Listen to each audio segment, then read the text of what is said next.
Another episode of The Bad Batch is out, and it's everything we could have hoped for. Per usual, there will be spoilers for the episode in this video, so if you haven't seen the episode yet, go do so. That's an order, trooper. Oh, that I can do. This week's episode of The Bad Batch reintroduced us to a creature you all surely knew well already, the fearsome Rancor. And this wasn't just any Rancor either.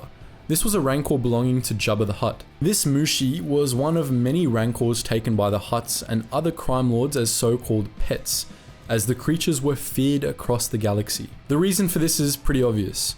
Rancors were pretty deadly, and fully grown ones could eat an adult human whole. But there was more to fear from Rancors than that, believe it or not. In this video, we're going to be talking about this fascinating species and why you should fear them far more than you already do.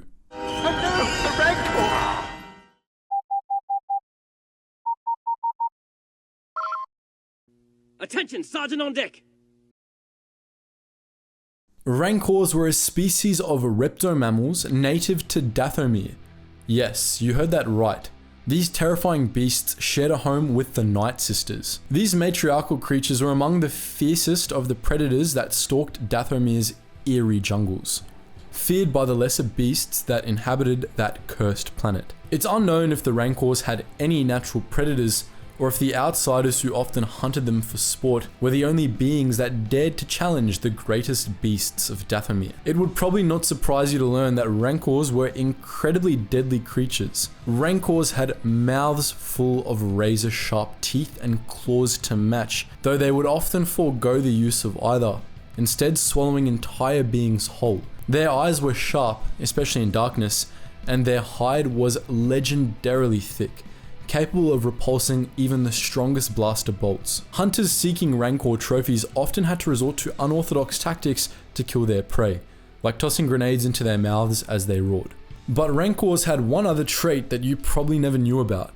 They were sentient, or at least semi-sentient. Rancors on Dathomir were known to pass on oral histories and mourn their dead, and some were even taught to use primitive weapons. Sid, the Trandoshan informant from today's Bad Batch episode, was entirely correct to refer to the Rancor Muchi as a slave then. Though both Jabba and the Zygerians likely saw her as a pet and nothing more, she was a lot more intelligent than she looked. Slavery wasn't an uncommon fate for Rancors, unfortunately. Most beings didn't see the Rancors for the semi-sentient beings they were, and saw them only as dumb, if incredibly powerful, beasts. In the galaxy at large, they were most commonly put to use as arena beasts, made to battle other exotic monsters or devour prisoners for onlookers' entertainment, usually for Hutts or other crime lords. This was an ignoble fate for the creatures that were smart enough to deserve better, especially since most arena Rancors were deliberately starved so as to make them more vicious. Now, ever since we mentioned that Rancors came from Dathomir, you've probably been wondering how they got along with the Night Sisters. The answer? They were virtually symbiotic. Mother Talzin's Night Sister clan seems to have abandoned the practice, but many tribes of the Witches of Dathomir used tamed Rancors as mounts, armoring them up and riding them into battle. The Witches, alone among everyone that wasn't a xenobiologist, saw and respected the Rancors as sentient beings, and the traditions they had when it came to taming Rancors was as much the Rancors' tradition as it was theirs. As the tradition went, young witches would seek out injured Rancors in the jungle and would heal the first one they found. The witch and the Rancor would then become joined for life, forming a sort of symbiotic bond. The Rancor would bring victory to the witch, helping her kill prey, while the witch would guide the Rancor to victory, as Rancors were poorly adapted to seeing in the day, and relied on their riders to hunt when the sun was out. Witches would often make armor for their Rancors, who they usually named and became closely attached with. The tradition was believed to have dated back to the days of Mother Alia, the first witch to crash on Dathomir. On Dathomir, the witches and the Rancors became so closely entwined that the two began to depend on each other. While rare herds of wild Rancors still stalked the deepest jungles of the planet, many of Dathomir's Rancor herds were allied with the Dathomirian tribes, relying on the witches for guidance. The witches, meanwhile, depended on the Rancors to maintain their way of life and stay alive in Dathomir's treacherous jungles. After centuries of symbiosis, the two had almost forgotten how to live without each other. Of course, Rancors lived on worlds other than Dathomir as well. In Legends, there are tales of Rancors being transplanted all over the galaxy.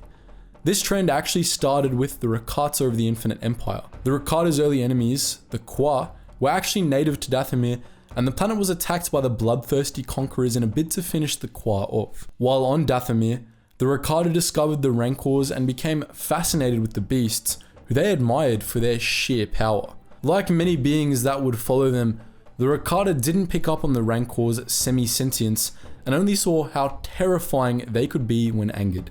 The Rakata brought Rancors back to Lihon, their homeworld, as curiosities, and they transplanted herds to many other worlds as well. Dantooine, Karita, Korulag, and Felucia all became home to Rancor populations, as did many other worlds.